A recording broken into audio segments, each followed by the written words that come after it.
हिंदुस्तान किस्से कहानियों का देश और हर कहानी एक सवाल एक पहेली है। सवालों की कतारें हैं, कुछ अनदेखे नजारे हैं। मानो या ना मानो इसको क्षमा ये चलती है, मानो या ना मानो इसको तलाशी ये चलती है। एक अनसुलझी पहेली है, काली गोरी पहली है। ढूंढती आंखें किसको जाने किसका पता, सताती हर पल दिल को है ये कैसी सदा। अजूबा कैसा है ये कोई तो दे बता। हमारा देश और यहाँ की अद्भुत कहानियाँ।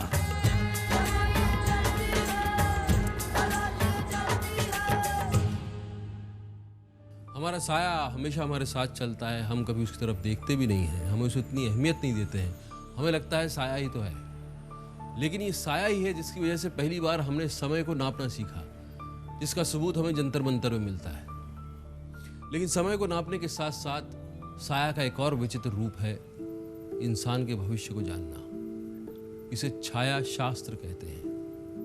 मानो या ना मानो, हमारी मुलाकात एक ऐसे परिवार से हुई जो ये दावा करते हैं कि वो दुनिया में इकलौते हैं जो इस शास्त्र का ज्ञान रखते हैं। इंसान के साये को पढ़कर उसके भूत भविष्य को जान लेना। क्या हमारे साये के अंदर हमारा कुछ सच छुपा होता है? क्या साया जैसी हल्की फुल्की चीज में इतना वजन होता है ना हैरानी की बात। सूरज की रोशनी से बनती परछाइयां और इन्हीं परछाइयों से उभरता हमारा हमसाया, जिसकी तरफ हमारा कभी ध्यान ही नहीं जाता। हम कभी पलट कर भी नहीं देखते उसकी ओर, मगर हमारा ये बेजुबान हमसफर जिंदगी भर निभाता है हमारा साथ। क्या ये हमसे कुछ कहना चाहता है जिसे हम समझ नहीं पाते? दिन में बेजुबान लगने वाली ये परछाइयां कभी कभी रातों को एक भयानक रूप ले लेती हैं। ऐसे ही रात के काले सायों ने बेचैन कर रखा था मधु को। वो समझ नहीं पा रही थी इन परछाइयों के इस डरावने रूप को। क्या कोई उसे इन सायों की गिरफ्त से निकाल सकता है? मुंबई के ग्रांट रोड का ये परिवार ऐसी ही एक चमत्कारी और रहस्यमय विद्या का शायद इकलौता वारिस है जो पढ़ सकता है इन परछाइयों की जुबान और झांक सकता है इन परछाइयों की गहराई।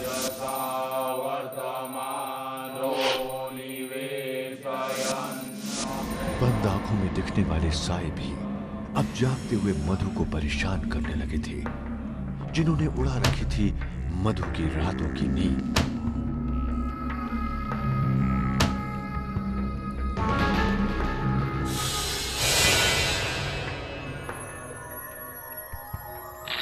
क्या सचमुच ये काली काली परछाइयां कोई रहस्य छुपाए हुए हैं?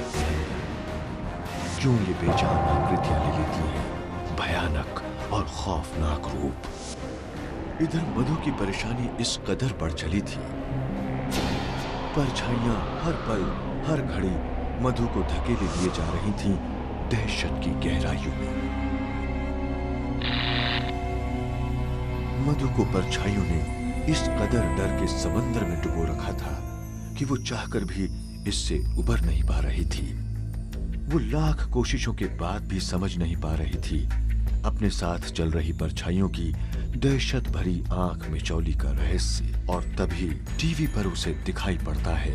छाया शास्त्र बोले तो छाया के ऊपर भविष्य देखने का शास्त्र है। छाया शास्त्र। इस शास्त्र के अनुसार सुबह 9 से लेकर 12 बजे के बीच इंसान को सूर्य के सामने खड़ा किया जाता है और जमीन पर पड़ती उसकी छाया को आंक कर मापा जाता है और जोड़ घटाकर निकाली जाती है शरीर के अंगों में उपस्थित ग्रहों की स्थिति सूर्य के समय के हिसाब से।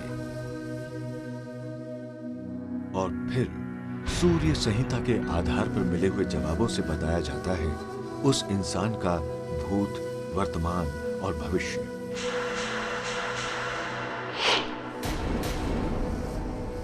1988 और 1990 के बीच में एक्सीडेंट होएगा ये जो मुझे लिख के दिया था वो सही सही निकला। इसी सूर्य संहिता की मदद से लाखों लोगों ने जान लिया है अपने भविष्य में घटने वाली घटनाओं का हल।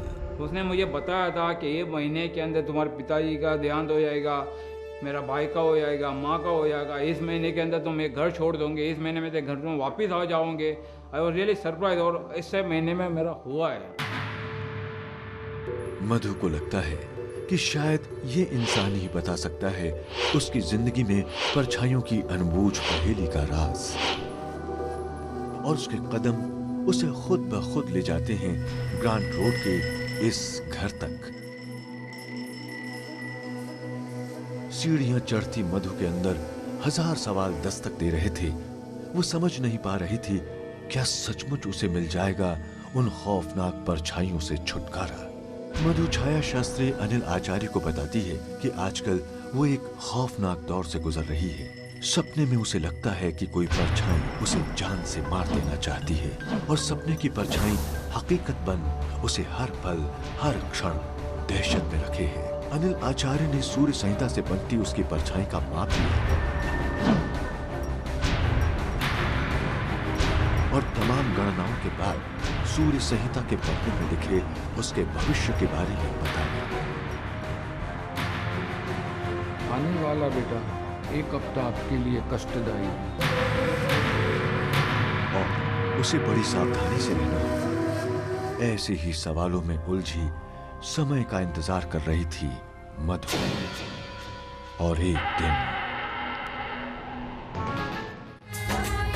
मानो या ना मानो,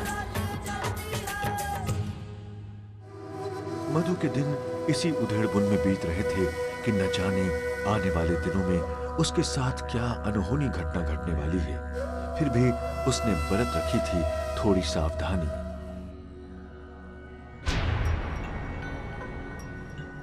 सूर्य संहिता हमारे मुकद्दर का वो फैसला जिसे आज से हजारों साल पहले सूर्य भगवान ने खुद अपने हाथों से लिखा था और जिसका प्रसार कई ऋषियों और मुनियों द्वारा हुआ। यह जो ग्रंथ है ताड़ के पत्ते के ऊपर लिखा हुआ है और उसमें कार्विंग किया हुआ है। जो भाषा लिखी गई है वो सांकेतिक रूप की भाषा लिखी गई है ताकि उसका दुरुपयोग न होवे। पुरानी प्राकृत भाषा में लिखी हुई कि दूसरा पढ़ ही नहीं सकता, तो हम कैसे भरोसा करें कि वो जो बोल रहे हैं वो हमारे लिए सही बोल रहे हैं भविष्य के लिए। कई सवाल खड़े करती है और कई सवालों के जवाब देती है सूर्य संहिता। जैसे सूर्य रियल है वैसे सूर्य संहिता भी रियल है and this is absolutely the truth. हजारों साल के लंबे अंतराल में इस संहिता के कई पन्ने बिखर गए काल के अंधेरे में, मगर बचे हुए पन्नों को बड़े यत्न और श्रद्धा से संभाल रखा है इस आचार्य परिवार ने, जिन्हें आज से हजारों साल पहले किसी ऋषि ने इनके पूर्वजों को सौंपा था। आचार्य परिवार बड़ी लगन और श्रद्धा से अपनी आने वाली नस्लों को ये विद्या सिखा रहा है। मैं इस छाया शास्त्री फैमिली के 12 जनरेशन से हूँ। मैं ये विद्या प्राप्त कर रहा हूँ जब मैं 3 साल की उम्र का था। जाने अनजाने में ही ये परछाइयाँ कभी कभी हमारे सामने कैसे विचित्र सवाल खड़े कर देती हैं। ऐसे ही सवालों में उलझी समय का इंतजार कर रही थी मधु। और एक दिन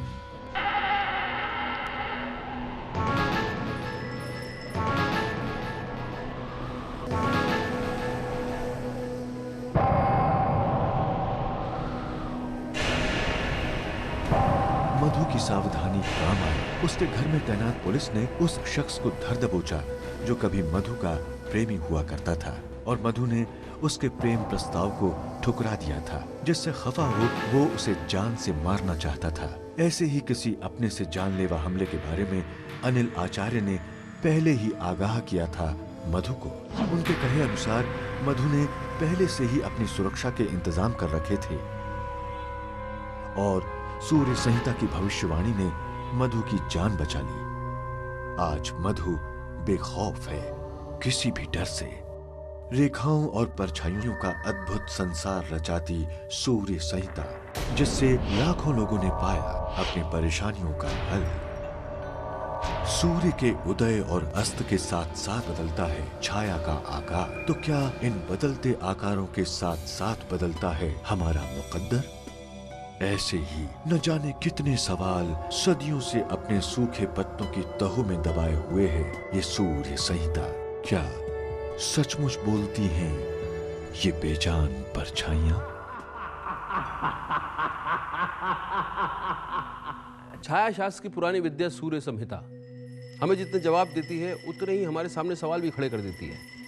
जैसे वक्त के साथ साथ बढ़ती उम्र के साथ साथ इंसान के शरीर का आकार बदलता है, इंसान के शरीर का आकार बदलता है तो उसकी परछाई का आकार भी बदल जाता है। फिर कैसे वक्त के साथ बदलती परछाई के जरिए आपकी जिंदगी के बारे में अंदाजा लगाया जा सकता है, आपके आने वाले कल की गहराई में झांक कर देखा जा सकता है।